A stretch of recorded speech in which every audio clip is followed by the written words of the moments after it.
د بقرې د سورت د 15 آیت د پښتو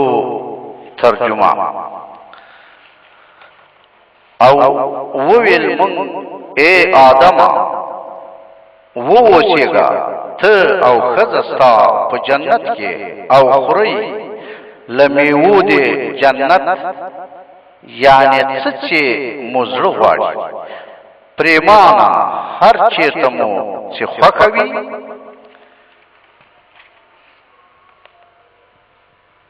مه نږدې کېږئ دې ونې ته یعنې د میوې خوړلو دپاره که نږدې سوئ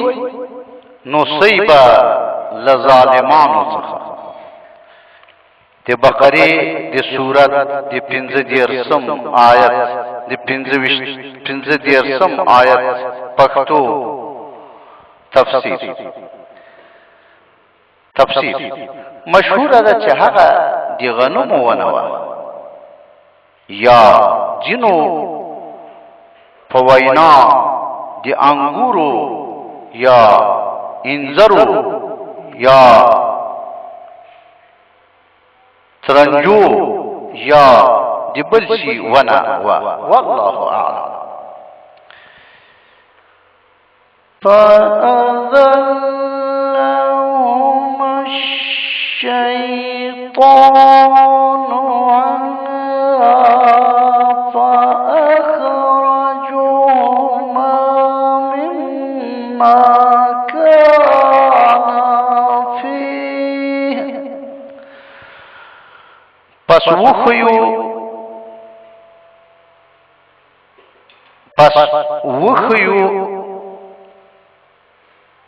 پس وخول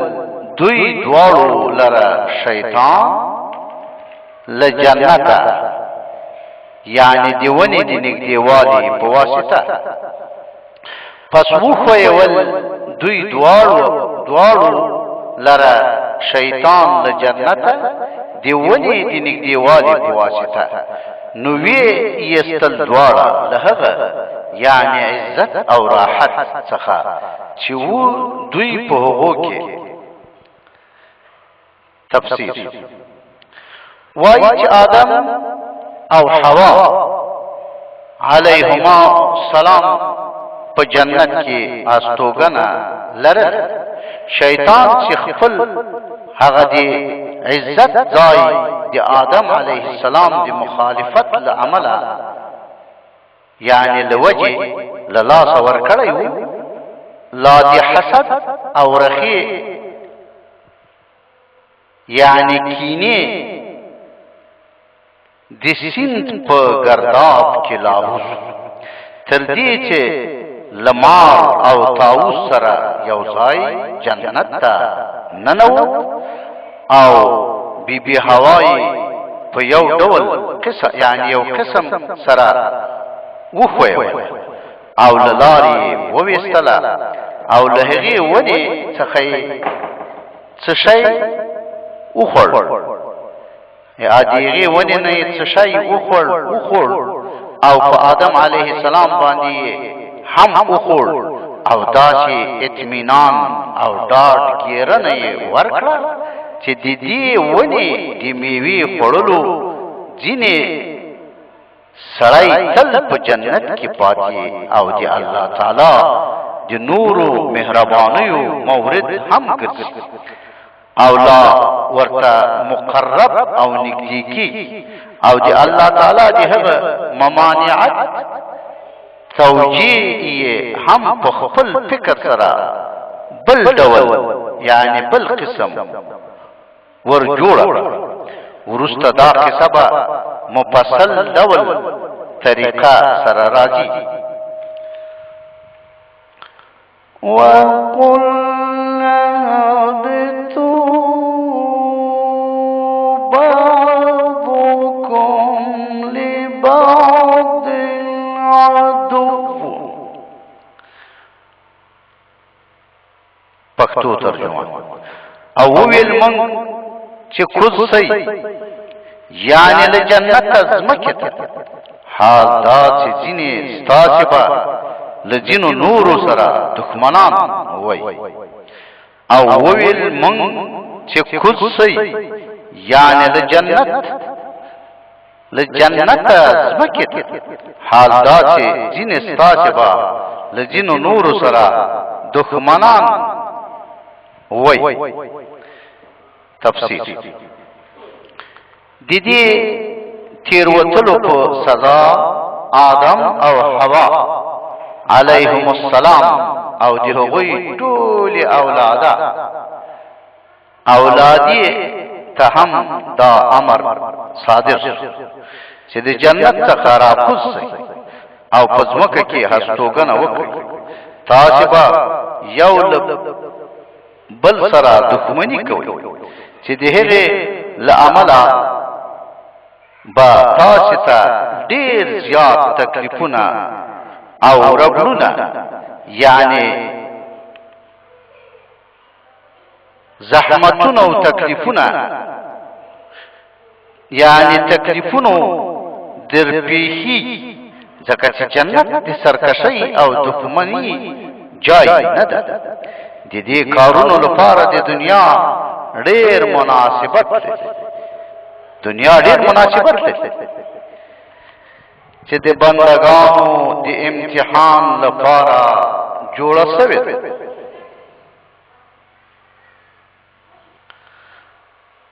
د بقره د سورت د شپږ دیرشم آیت تلاوت وَلَكُمْ فِي الْأَرْضِ مُسْتَقَرٌّ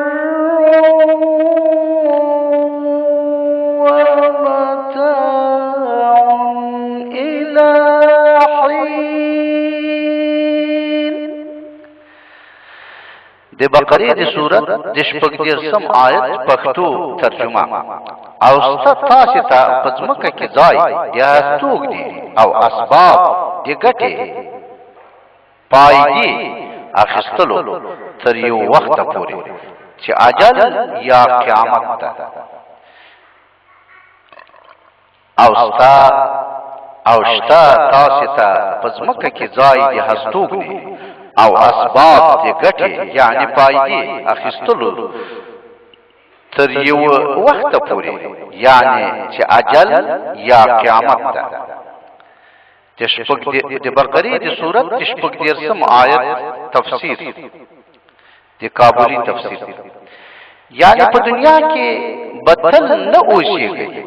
بلکې تر یو ټاکلي یعنی مقرره مودې پورې به هلته اوسېږي او د هغه ځای له شیانو څخه به ګټه یعنی فایده اخلي بیا به له ما سره مخامخ کېږي او هغه ټاکلی مقرر وخت هر چا لره د مړینې وخت او ټولو مخلوقاتو ته به مجموعي ډول په مجموعي توګه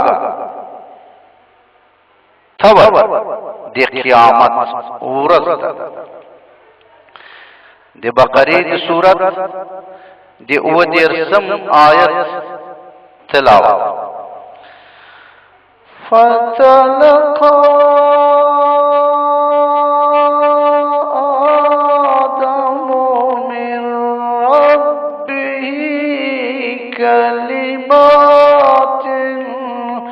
فتاب عليه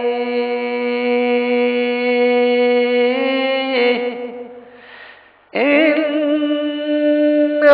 هو التواب الرحيم.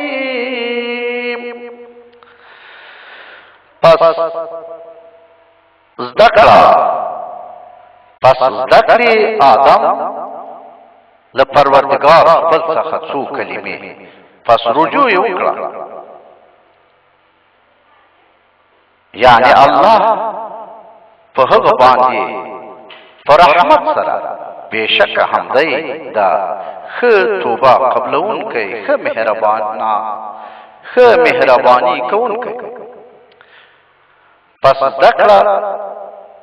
پس دکړي آدم د پروردگار خپل څخه څو کلمې پس رجوع یې وکړه، یعنی الله په هغه باندې په رحمت سره بشک حمدای ده ښه توبه قبلونکی ښه مهرباني کوونکی. د بقره د سورت د 19 آیت تفسیر د کابلی تفسیر د مدینه منوره چاپ تفسیر. کله چې حضرت آدم علیه السلام دی الله تعالی دی دا عتاب واورید او لجنت ته ووت، نو د ندامت او پښیمانی په حالت کې په ژړا او واویلا او په زارۍ مشغول. په دې وخت کې حق تعالی په خپل فضل او مرحمت سره دته څو کلمې د القاء او الهام په توګه یعنی طریقه ور زده کړې چې د هغوی په لوستو د ده توبه قبوله شوه. هغه کلمې دا دي: ربنا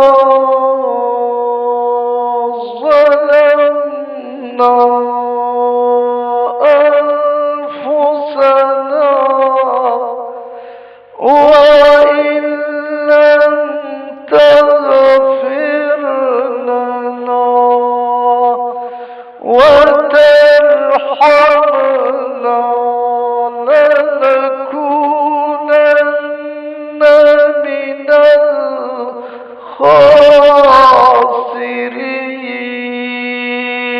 الخاسرين. دی الاعراف دی سورت اول ربنا ظلمنا أنفسنا وإن لم تغفر لنا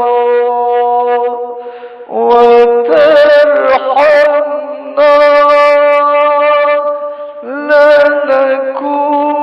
لنكونن من الخاسرين. دي الإعراف أول ركوع. قلنا اهبطوا منها جميعا. بیا وویل مونږ چې کوسئ له جنته ټول.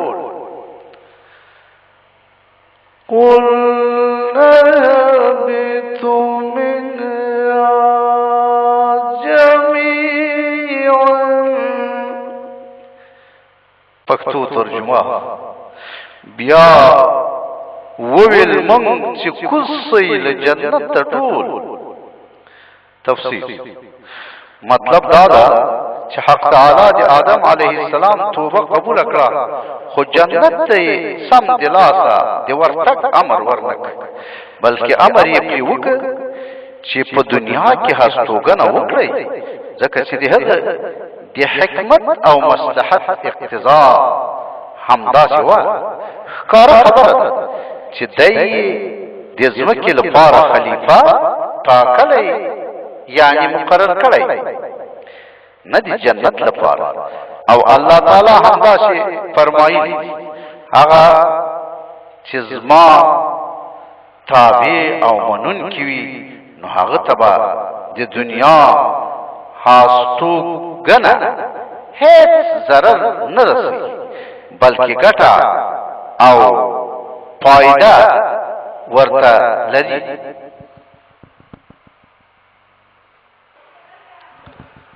هو نافرمانو خلقو ته دوزخ ته د دغو دوو متضادو عنصرو د بیلوالي او امتحان لپاره همدا دنیا مناسب ځای د بقرې د سورت 38 آیت تلاوت فإما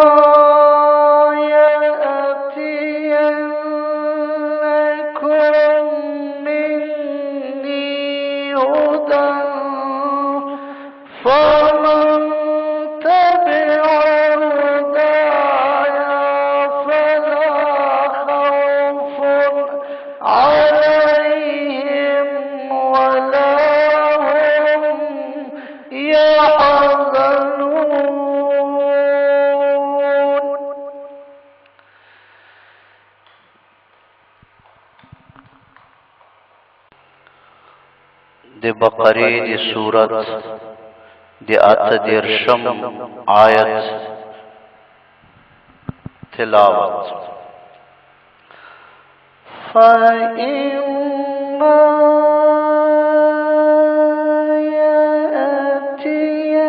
يأتينكم مني هدى فمن تبع هداي فلا خوف عليهم ولا هم يحزنون.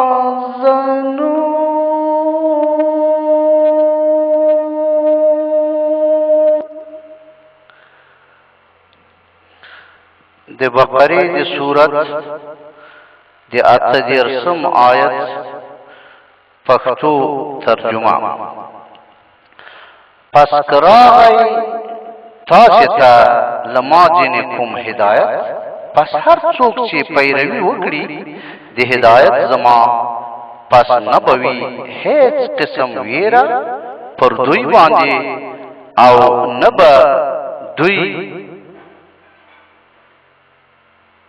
هیڅ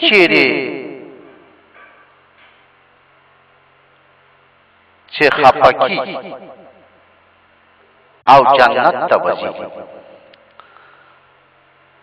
فإما يأتينكم مني هدى فمن تبع هداي فلا خوف عليهم ولا هم يحزنون.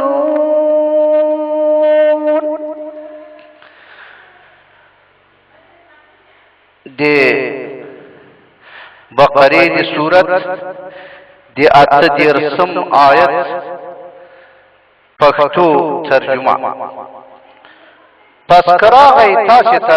ما ځینې کوم هدایت هر څوک چې پیروي وکړي د هدایت زما پس نه بوي هیڅ قسم ویرا پر دوی باندې او نه بوي دوی هیڅ چیرې یعنی هیڅ چیرې چې خپکیږي او جنت ته به ځي. د بقرې د سورت د 38 آیت تفسیر د کابلی تفسیر د مدینه منورې د چاپ نه تفسیر هغه صدمه او اندېښنه چې چاته د کوم مصیبت دی وقونه بخوا پیږي هغه ته خوف وایي. هغه غم او خفګان چې انسان ته له مصیبت ورسته رسیږي هغه ته حزن وایي. مثلا هغه کیفیت ته چې دی مریض د مړ کېدلو له تصور نه چاته ورسیږي خوف او هغه کیفیت ته چې دی هغه له مړ کېدلو څخه ورسته پیدا کیږي حزن وای. مثلا دغه خوف او حزن نه پی چې په دې آیت کې سوي ده کله هغه څخه دنیوي خوف او حزن مراد نو دغه معنا به داسې کېږي هغه کسان چې زما له هدایت سره سم تګ کوي نو دوی ته هیڅ د اندېښنې ځای نشته چې دا به حق هدایت نه وي او د شیطان له لوري به فریب او مغالطه وي او نه به دوی لدی عمله لدی وجه غمجن چې اوس خو د دوی له پلار څخه جنت اخیستی سوی ځکه د هدایت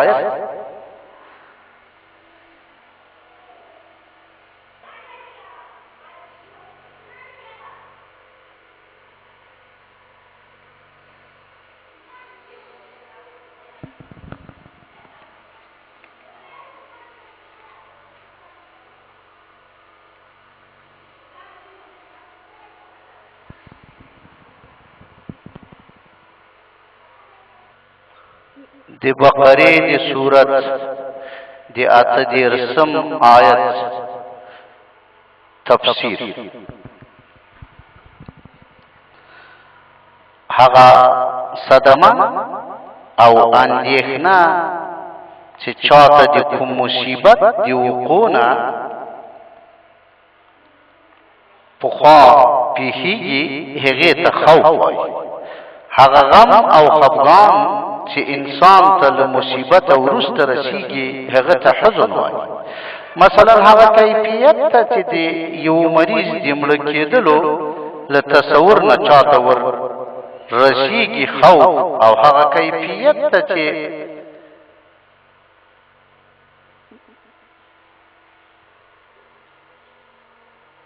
چې د هغه له مړه کېدلو څخه وروسته پیدا کېږي حزن وایي مثلا د هغه خوف او حزن نفي چې په دې آیت کې سوی ده کله هغه څخه دنیوي خوف او حزن مراد نو د هغه معنا به داسې کېږي هغه کسان چې زما له هدایت سره سم تګ کوي نو دوی ته هېڅ د دې اندېښنې ځای نشته چې دا به حق هدایت نه وي او د شیطان له لوري به فریب او مغالطه وي او نه به دوی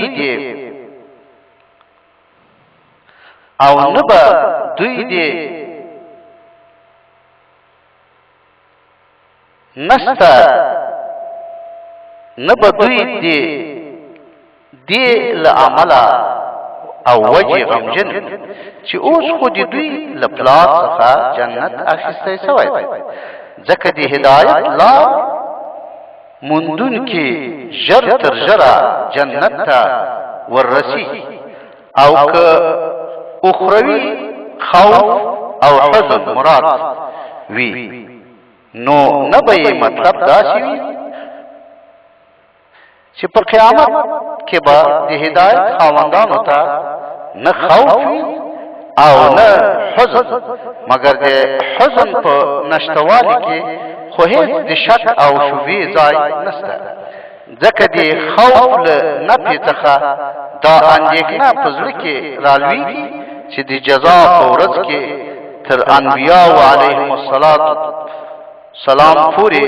به هم په خوف او ویره کې وي او هیڅ څوک به بې ویرې نه وي خبره دا ده چې خوف دوه قسمه ده کله د خوف باعث او مرجع په ویریدونکي کې لیدله کېږي کله چې باچاهي مجرم له باچا ځینې ویریږي نو د خوف موجب او جرم ته چې نسبت یې ورته کېږي او کله د خوف منشا یعنی مخوف منه یعنی لکه چې یو بی ګناه شخص چې د باچا یا د زمری له هیبت څخه ویریږي نو د دې ویرې سبب دا نه ده چې ګواکې دغه شخص د باچا یا د زمری په مقابل کې کومه ګناه کړې ده بلکې د باچا قهر او جلال یا د زمری تبعیت غضب او حیبت د دغه خوف موجب ګرځېدلی ده چې منشای د باچا جلال یا د زمری حیبت غضب ده نو په دې آیت کې یې اول قسم خوف نه پې کړی اول قسم خوف نه پې کړی نه دوهم قسم دا شبهه خو هلته واردېدله چې فلا خوف علیهم په ځای لا خوف فیهم یا لا یخافون فرمایي د بقره د سورت د 9 آیت تلاوت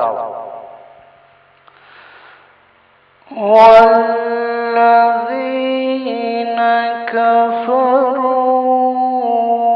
وكذبوا بآياتنا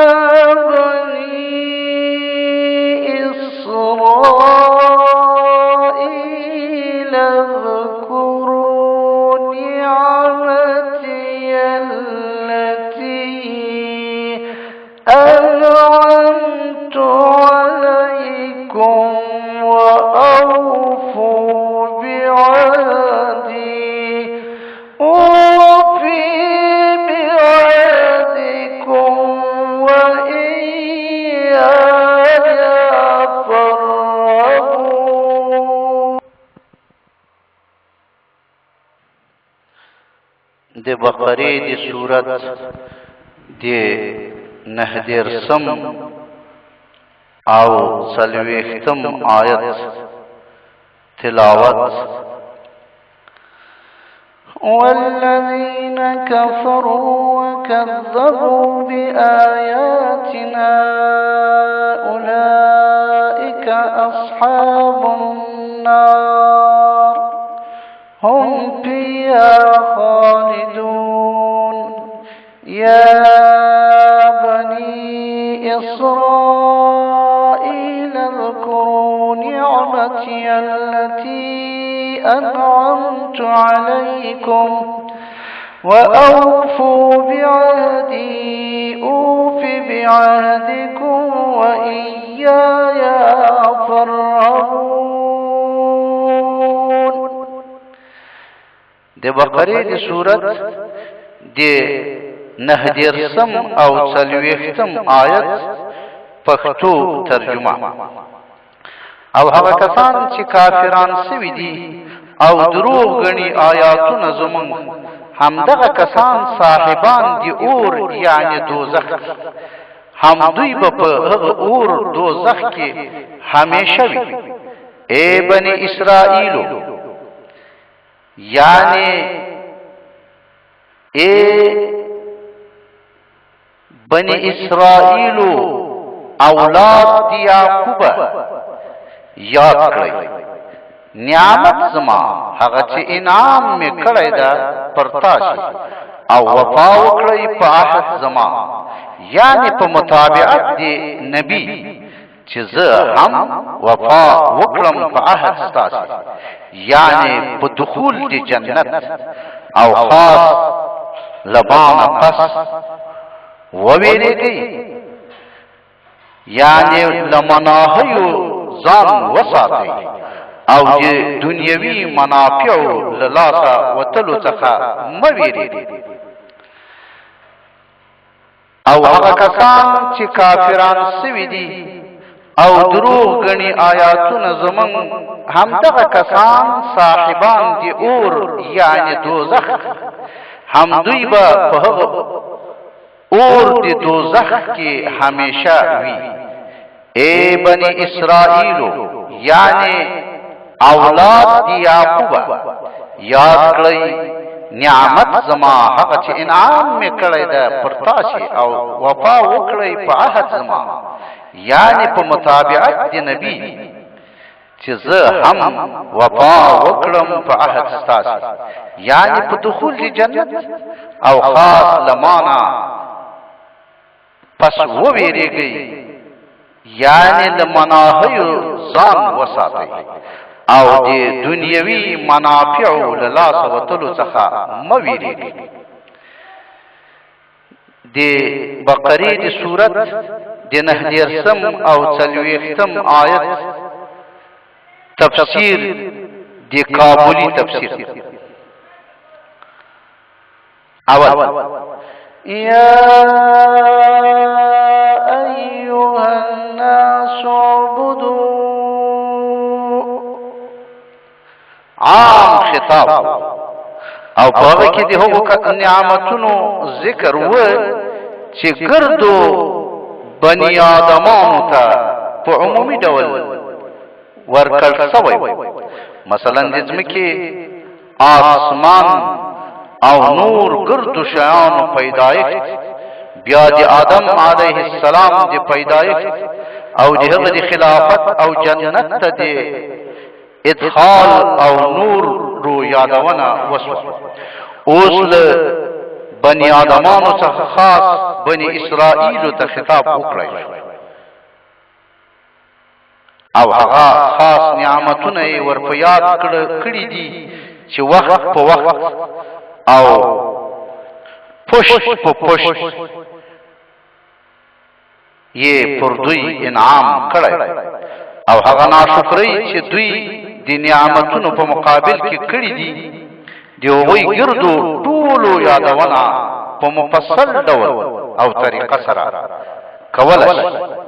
ځکه چې بني اسرائیل د بني آدمانو په ټولو فرقو کې ممتاز، د علم خاوندان، د آسماني کتابونو انبیاو او د نبوت پیژندونکي او لرونکي، ځکه چې د حضرت یعقوب علیه السلام علی نبینا علیه السلام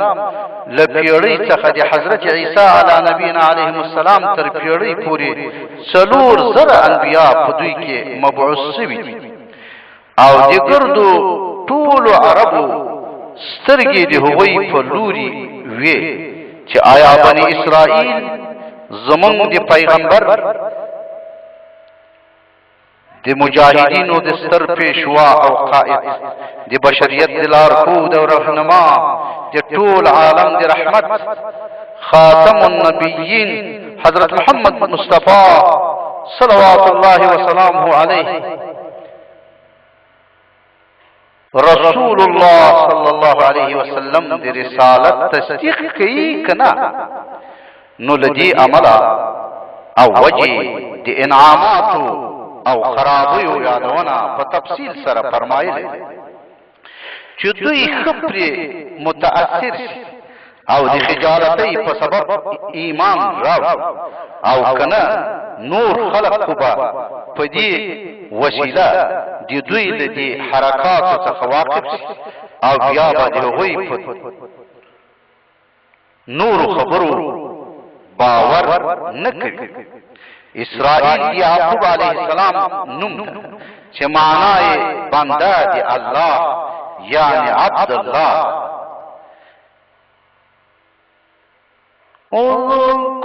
اذكروا نعمتي التي الآیه، یاد کړئ اے بني اسرائیلو نعمت زما هغه چې انعام مې کړی ده پر تاسې، هغه چې انعام مې کړی ده پر تاسې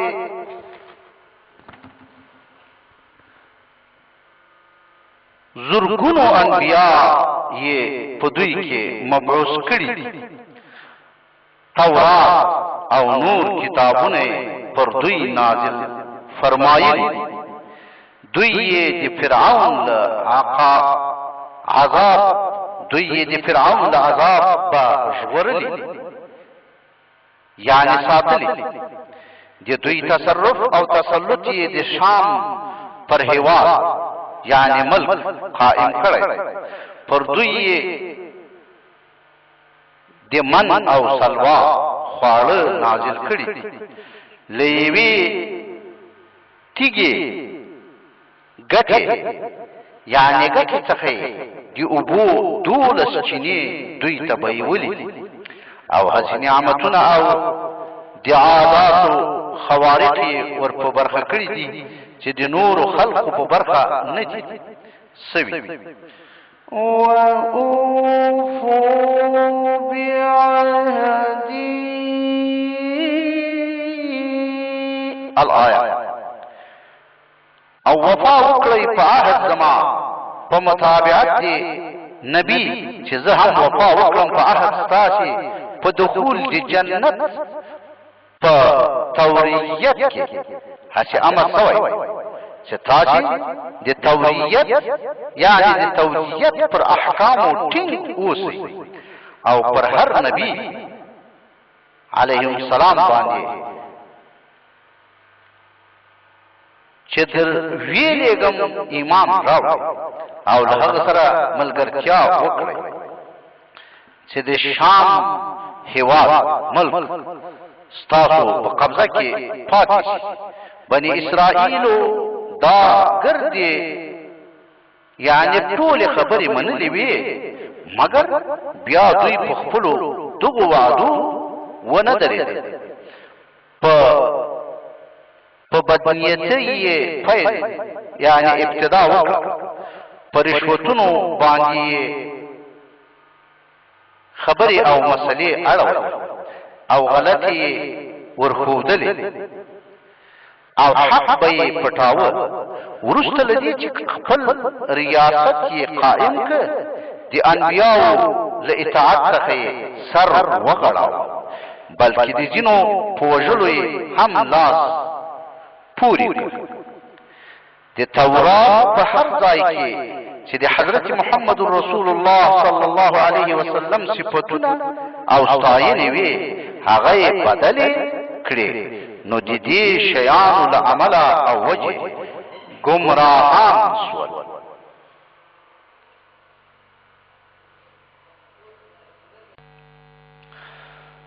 د بقرې د سورت 42 او 41 آیاتونو تلاوت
د بقرې د سورت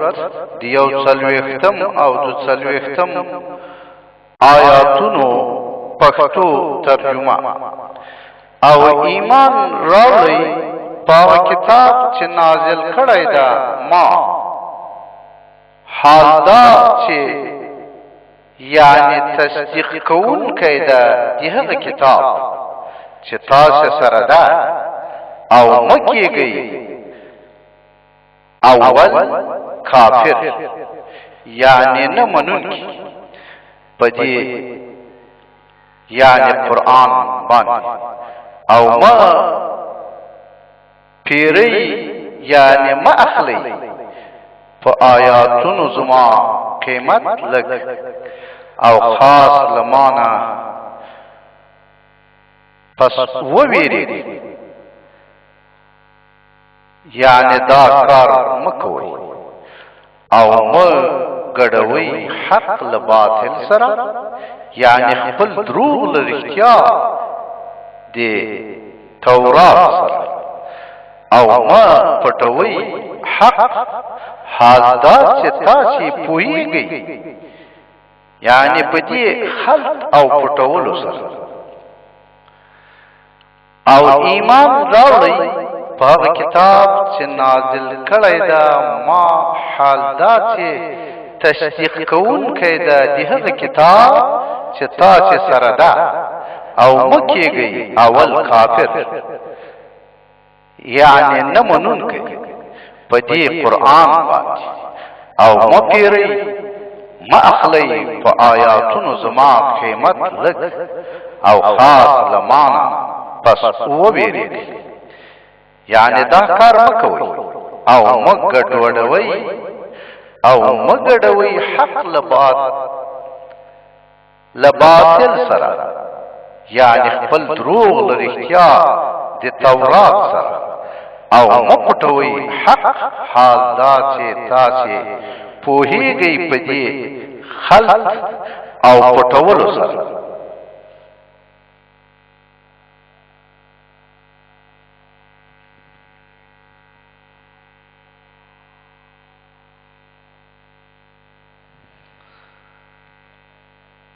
د بقره د سورت یو څلوېښتم او دو څلوېښتم آیت تفسیر په توریت کې په تورات کې لیکل شوی په تورات کې لیکل شوی و هغه پیغمبر چې د تورات تصدیق وکي هغه صادق نو تاسو ومنئ او که تورات و نمنی دروغ وای تنویر قرآنی احکام پا اوامرو نواهیو او دی انبیاو پا عقائدو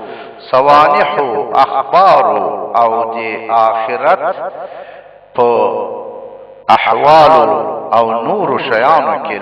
تورات او نور پخوانیو کتابونو سره سم او موافق دی هو تی هوی جنه دی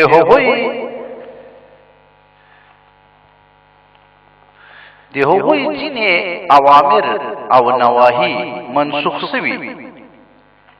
هم مگر هغه د تصدیق جنه مخالف نه دي د تصدیق مخالف تکذیب ده او د الله جل جلاله د کتابونو تکذیب بیخي کفر ده جنه قرآنی آیاتونه هم منسوخ شوي دي مگر نعوذ بالله هغه ته څوک تکذیب نه وایي ځکه چې نسخ په انشاء او تکذیب په اخبار کې راځي ولا تكونوا أول كافر به الآية او مکیږي اول کافر نه منون کې په دې قرآن باندې یعنی تاسو سره له پوهه لومبني تکذیب کوونکی مشي چې تر قیامت پورې بد منکرانو ګناه ستاسو په غاړه کې لوی که د مکې مشرکان تکذیب او انکار کوي خو هغه د دوی له جهل او بې خبرۍ ځینې ده او په قصد سره نه دي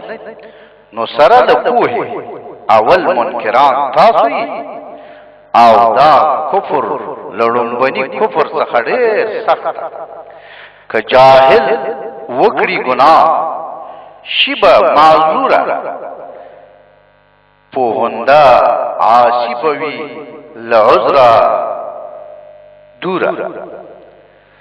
نابینا کسی اړتاو ملامت نه ده که په غټو ګوري وي خو په زړه کوره که جاهل وکي ګناه سی به معذوره پوهند عاصي به وي له عذره دوره نابینا کسی اړتاو ملامت نه ده که په غټو ګوري وي خو په زړه کوره د بقرې د سورت د 43 آیت تلاوت وأقيموا الصلاة وآتوا الزكاة واركعوا مع الراكعين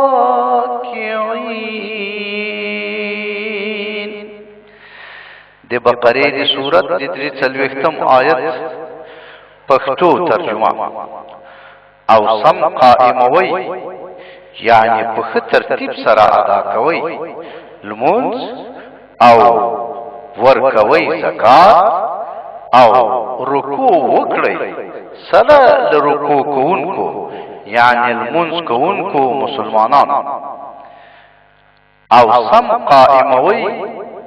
یعنی په ښه ترتیب سره ادا کوي لمونځ او ورکوي زکات او رکوع وکړي سره له رکوع کوونکو یعنی لمونځ کوونکو مسلمانانو د بقرې د سورت د 43 آیت تفسیر یعنی په جماعت سره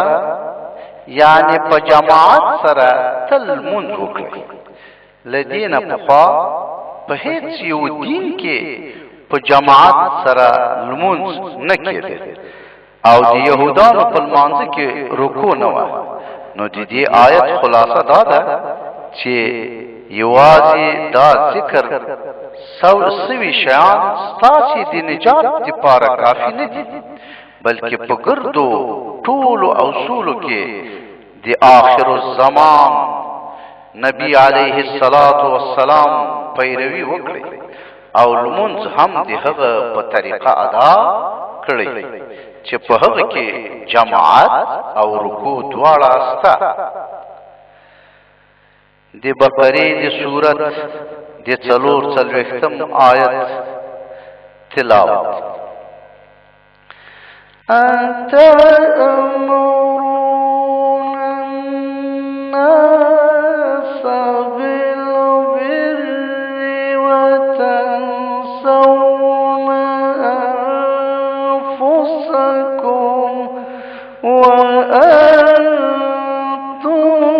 تتلون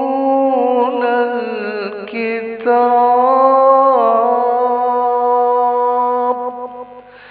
أفلا تعقلون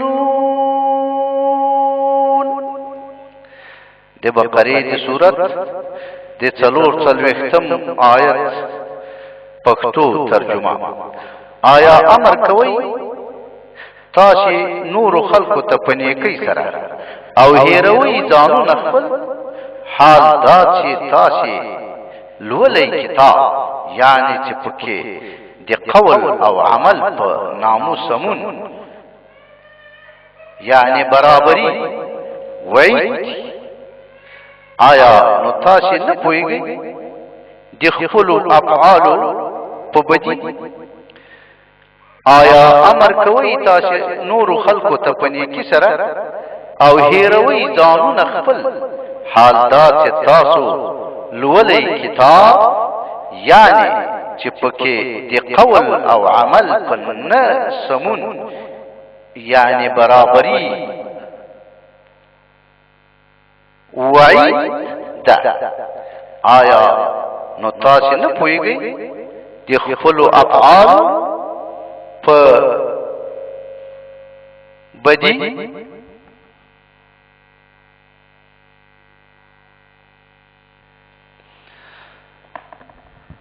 د بقرې د سورت د 440 مبارک آیت تفسیر.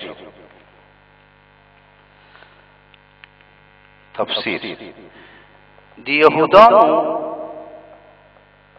ځینو عالمانو بداسې کمال کاوه چې نورو خلقو ته به یې ویل چې د اسلام دین ښه ده او دوی به پخپله نه مسلمانېدل. د یهودو پوهانو او نورو ظاهربینو خلقو ته به په دغسې مواردو کې داسې شبهې پیدا کېدې، یعنی کله چې موږ د شریعت د احکامو په تعلیم کې قصور نه کوو او حقه خبره نه پټو، نو دې ته به څه ضرورت پاتې وي چې موږ په خپلو هم پر عمل وکړو. کله چې زموږ له هدایت سره سم ډېر خلق شرعي احکام ادا کوي، نو دې الدال على الخير كفاعله په حکم سره د دوی عملونه زموږ دي. نو په دې آیت کې د دې دواړو مفکورو بطلان فرمایل شوی. د دې آیت مطلب دا ده چې وایز ته ښایي چې په خپل واز مفکورو وایز ته ښایي چې په خپل واز باندې خامخا عمل وکړي او دا غرض نه ده چې فاسق دې چاته نصیحت نه کوي. د بقرې د صورت د 45 او 46 آیت تلاوت.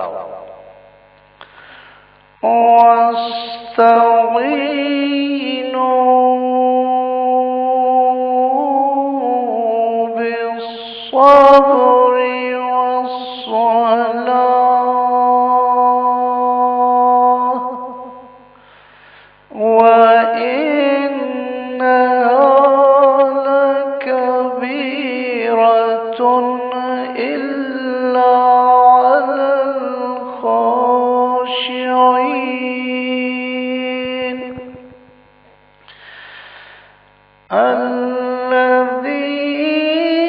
الذين يظنون أنهم ملاقو ربهم وأنهم إليه